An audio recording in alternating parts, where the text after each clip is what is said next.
Another beautiful day in Winchester, Virginia, live from our Shenandoah University Esports Arena as we are preparing to bring you round 3, the round of 16 of NECC National. Shenandoah University gearing up to take on Northwood, the fourth seeded team in this tournament. I'm fumbling over my words because I'm so excited. We've got a heck of a matchup here tonight, and one of the most exciting matchups we get to watch all year long. Hi, everybody. I'm Chris Clayton, joined once again, and as always, by my lovely brother, Kevin. And Kevin, are you as excited as I am? Because I can't even talk, Chris. I mean, I'm pretty excited, Chris, because we're about to see some of the even more high-level competition in a much more unique field. When we saw Radford the last go-around, or excuse me, not Radford, it was last Winthrop. round. Winthrop, yeah. Winthrop with their top players. Yes, that was a very, crazy experience in and of itself. But now we're talking about something completely different. We're talking about people who are their best at their character. They may not be the one that's sitting in the top 100 graphics, sitting there on Luminosity's whatever rankings. But, I mean, truth be told, we're talking about players who have mastered their craft and are going to be utilizing that to try and beat Shenandoah at their own game. The mind games that can happen from that could be intense. Absolutely, and we fully expect them to be intense. We expect a very, very close matchup here tonight because for those of you who follow sports, there's a pretty big tournament that we all get to watch right around this time of year. And you know that these types of seedings can get real dangerous. Northwood coming in at the 4 seed, Shenandoah, the 13 seed. So we fully expect a very close matchup here tonight, but we can take a quick look at how we got here, the schedule for this week. As Monday, we started with Kevin next to me, your conclusion of your CFGC regular season. That brought us to Tuesday, where Shenandoah got a massive win in their first matchup of this NECC National Tournament. A big win over the University of Houston downtown while they had a bye in round 1. So that brings us to round 3 here tonight. Meanwhile, yesterday, did Moss play yesterday? Do you know? I know that Tekken had some issues. No, I am getting confirmation from our production that, Tekken had their issues last night with an emergency patch. It will be rescheduled, as you see on the graphic here. Thank you, production. So stay tuned for the exciting conclusion to Moss's CFGC regular season. But again, that brings us all to today, round 3 of this NECC National Tournament. The big dance, the big exciting conclusion to what has been a long but very exciting season to this day. Yeah, let's take a step back here for a second, Chris. There was a quote that I believe our brother or older brother Tim would say all the time when it came to these sorts of games. Take a step back and let's address the simple things. The name of the game is Super Smash Bros. Ultimate. The goal is to win. It sounds simple, right? But I promise you, after sitting down and talking with Captain Igloo, or Coach Igloo, about what all can go into this series, we're talking algorithms. We're talking flowcharts to the highest degree, seeing what all potential combinations could potentially happen. Just bringing it full circle on 4 to 6 players, 4 on the side of Shenandoah, 6 on the side of Northwood, and all the potential combinations that they need to be ready for. The first decision of all of this is going to be so incredibly important. I'm hoping we get to hear a little bit about that from Igloo. Yeah, it does sound like we have Igloo standing by out in the arena, getting ready to get into their matchup, but we're going to catch him before he gets too comfortable at his Smash setup. We've got Ben standing out in the arena with him. Ben, how are we feeling today? Thank you, Chris and Kevin. I am standing by with Igloo, our Super Smash Bros. Varsity squad captain here. First things first, how are you feeling going into tonight? I'm feeling great, Ben. The squad is ready behind me. We're ready to take on this titan of the league, one we've never played before, so we're going to get a first shot at him. Oh, that is very exciting. A first-time opponent here with Northwood. Now, speaking of this Northwood team, right, they have very, very strong players throughout their entire roster. Some of the players that stick out is they have a Roy, Palutena, a Kirby, and a K-Rool on their squad. What do some of these matchups look like against this SU team?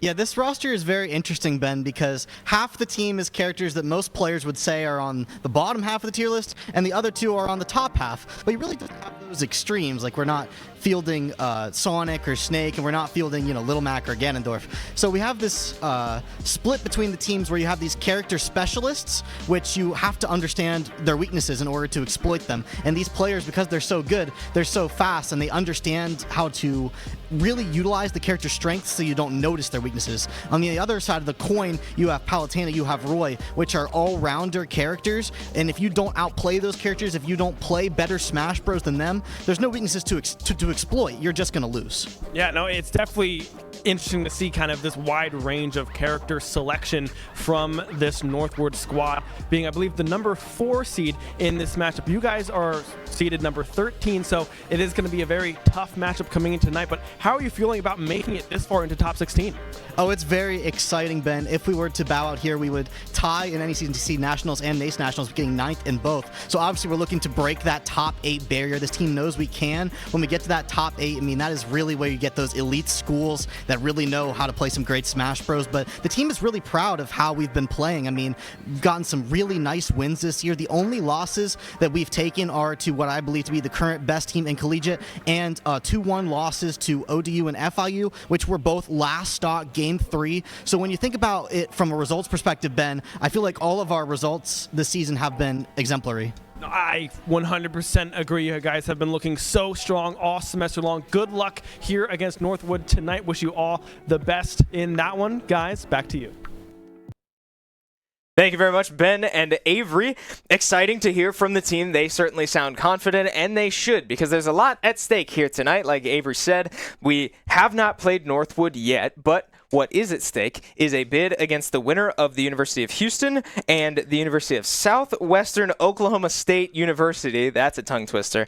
But why I mention that is that Shenandoah has played the University of Houston before and beat them in their CECC qualifiers. So, a lot to keep in mind, right? Houston, the 5 seed with a loss to Shenandoah in a different league. Northwood here tonight, the 4th seed. Definitely a winnable matchup here tonight. Yeah, which brings us to the point of conversation that always comes up every time. Chris, we got to talk about the roster here for a minute, because we're talking Shenandoah's superstar lineup.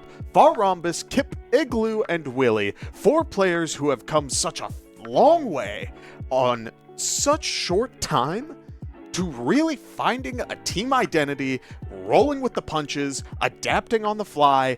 It's beautiful to see just how well they're trying to adapt to the other game plans, especially at this level of competition. The reason why we have seen this team keep up with the best of the best is because they're able to think on the fly, adapt to the situation, and walk their way through any given decision. It may not work exactly how they want it every time, but I'll tell you, they get pretty darn close. Yeah, it certainly helps having as much experience as these guys have under their belt, both Igloo and Kip in their 3rd years here at SU, competing for all 3 of those years. Willie in his 2nd year, competing for both of those years, and Varrombus, the only 1st year on the team. So a very vetted squad, lots of experience, lots of success, lots of heartbreak on this team, and that's a pretty good combination when it comes to getting results. But we can talk about getting results, because boy, did this team get results on Tuesday. Kip played out of his mind, and we have some numbers here to look at. Count them, 12 stocks taken out of 24 stocks total needed to be taken. Kip absolutely putting on a show when he needed it. Yeah, Kip is the kind of player who will take 3, take 4, and still find a way to say, I should have taken more. Yeah. It's insanity. We're talking about a format that encourages you to take 3 stocks, in most situations losing 2.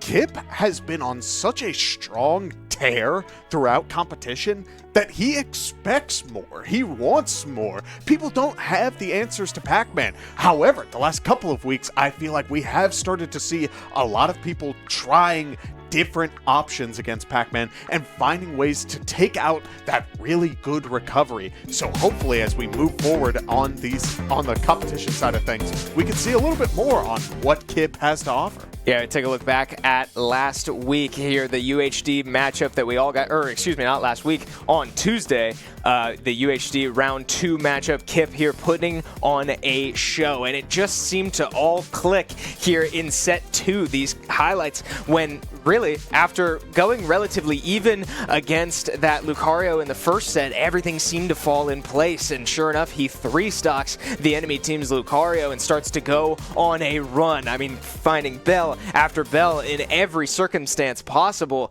and just racking up the stock count. Look at that, up at the top, Kip still with 11 stocks to 6 against this UHD team that took Shenandoah kind of up to their chest in terms of competition, right? That first set was no gimme, but Kip certainly made it that it was not close the second time around. Exactly. That Lucario player was the one that really threw a wrench in things. Is characters that you don't expect and maybe game plans you're not super familiar with, that really threw a wrench in it all. So to see Shenandoah kind of lock in after Series 1, get blindsided a little bit by the lack of information in regards to that, but really move forward past that and run away with it. I mean, it was beautiful. Yeah, we talk about it all the time that, you know, this is a game of adaptations, and boy, was that a day of adaptations, because like we said, SU had a bye in round 1, so they had to sit and wait for their opponent to be decided, announced between UHD and, I forget who the other team was, Southern New Hampshire University. And SU openly, admittedly, thought that Southern New Hampshire was going to win that. They were the higher seed statistically, right? Without going too deep into it, SU was advancing under the assumption that they would be playing that Southern New Hampshire roster, and then bang, a massive upset in round 1. UHD comes in with a 40-something seed into round 2 into Shenandoah with a roster that they were not familiar with, but still dealt with it accordingly, come out on top, and earn the right to compete today. Which brings us to today, Chris. We're talking 6 players on the side of Northwood that are very strong masters of their craft. We're talking, from what we've heard through the team and a little bit of scouting, on the upper end, Palu and Roy, very good players, and one character very fast-paced, one relatively slow, both able to combo pretty well and just control the pace of the game exceptionally well. On the other side of that, you have Kirby and you have K-Rool. And while we've seen so many times on this desk, I would love to see the stat of K-Rools on this desk in particular. We haven't seen too many Kirbys, but I don't know if many K-Rools have taken above 3 stocks. This is what the team says, the best K-Rool in the States, I think in the world. So you have to be ready. If this let this speak for you for the results of K-Rool.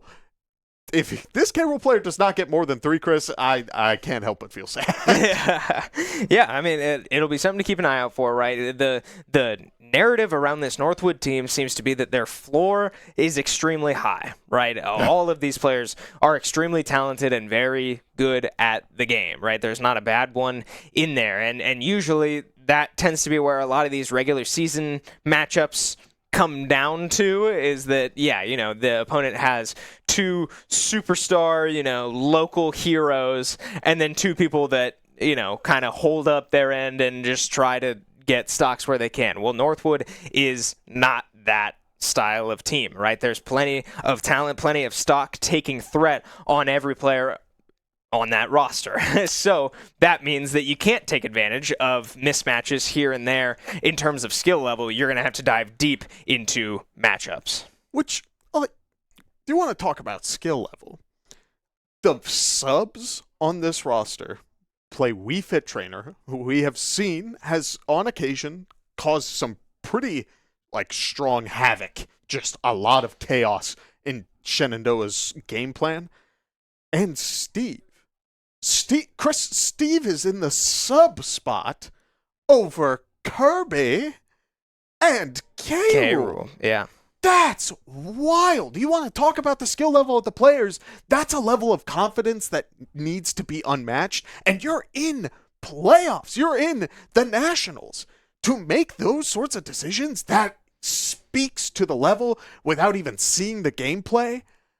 I want to see this matchup so bad. Yeah, it's very telling to the talent that Northwood has, right?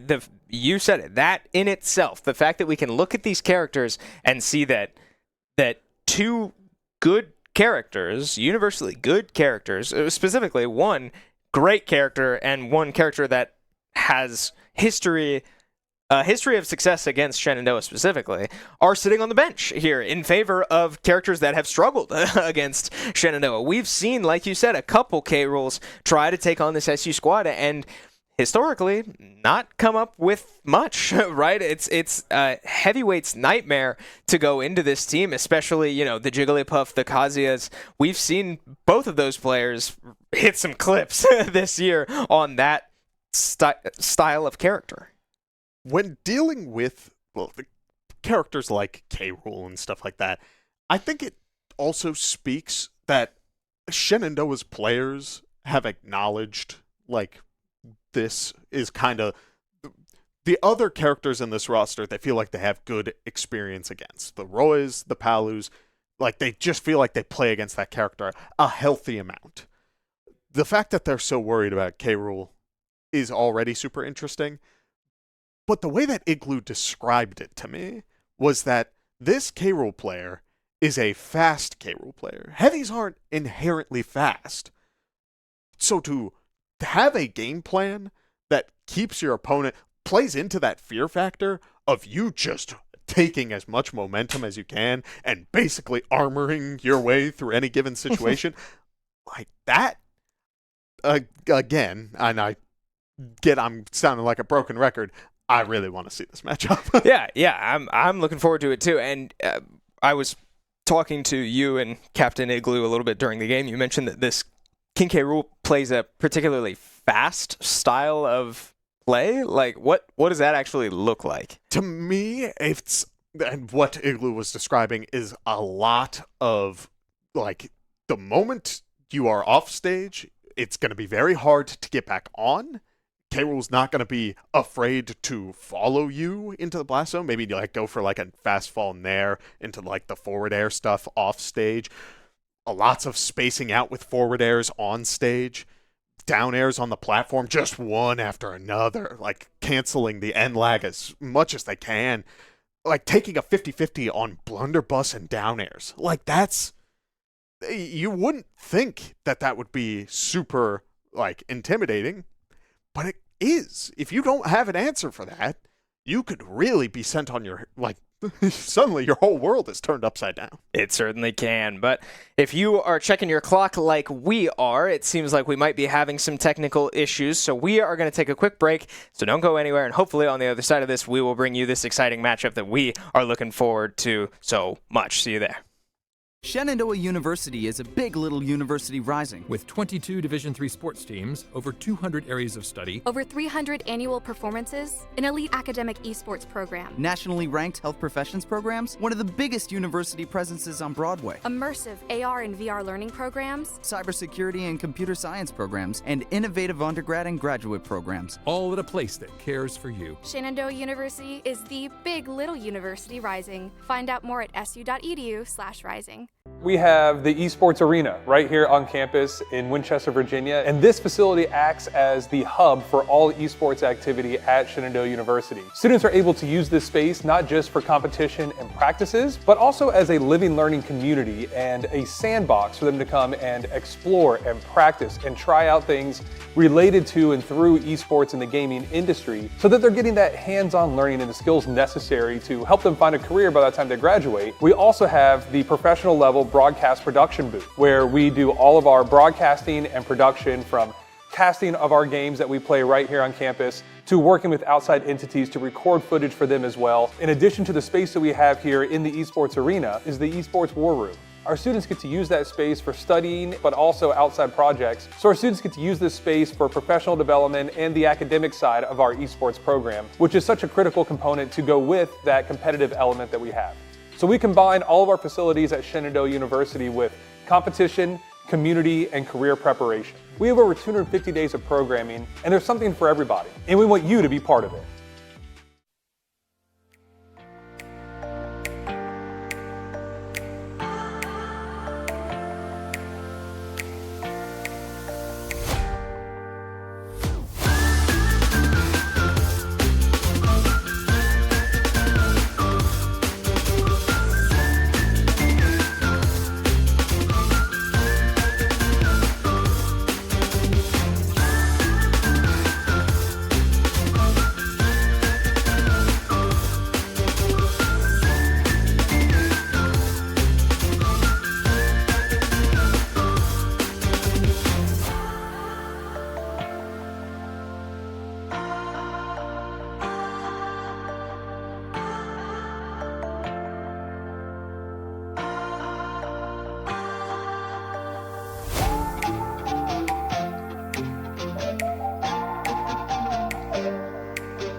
Hi, everybody. I'm Chris Clayton. This is Kevin Clayton. We want to welcome you back to the booth, and thank you for bearing with us there through our issues. We do come back with some unfortunate news to report. It sounds like we will not be having a match here tonight, as Northwood has yet to check in, which means it is 8:30 here local time, 30 minutes past check-in time, which means we will not be playing here tonight. So, while, unfortunately, that means we won't get to watch this matchup that we were looking forward to so much, it does mean that SU now advances to top 8. Yeah, I mean, it's good all around, Chris. I would be a liar if I didn't say that I was itching to watch that K. Rool, because I knew very little about them as a player. Back in my day, it was Ben Gold and Kirby Kid doing their best, but to see another K. Rool really make an appearance, there's a reason why I was harping on it so much during the pre-show. Like, I was stoked for that opportunity.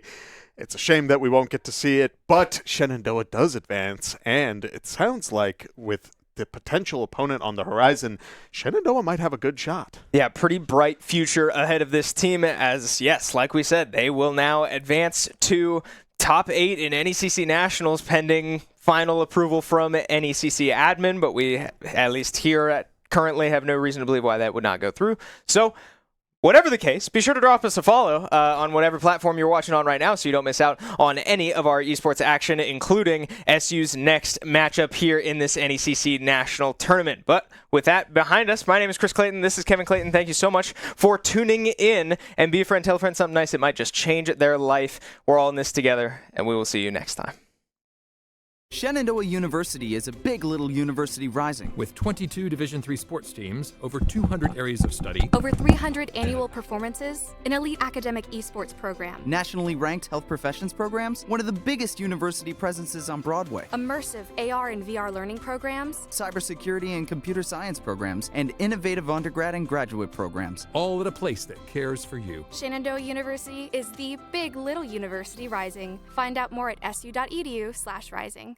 We have the Esports Arena right here on campus in Winchester, Virginia, and this facility acts as the hub for all esports activity at Shenandoah University. Students are able to use this space not just for competition and practices, but also as a living learning community and a sandbox for them to come and explore and practice and try out things related to and through esports in the gaming industry, so that they're getting that hands-on learning and the skills necessary to help them find a career by the time they graduate. We also have the professional level broadcast production booth, where we do all of our broadcasting and production, from casting of our games that we play right here on campus to working with outside entities to record footage for them as well. In addition to the space that we have here in the Esports Arena is the Esports War Room. Our students get to use that space for studying, but also outside projects. So our students get to use this space for professional development and the academic side of our esports program, which is such a critical component to go with that competitive element that we have. So we combine all of our facilities at Shenandoah University with competition, community, and career preparation. We have over 250 days of programming, and there's something for everybody, and we want you to be part of it.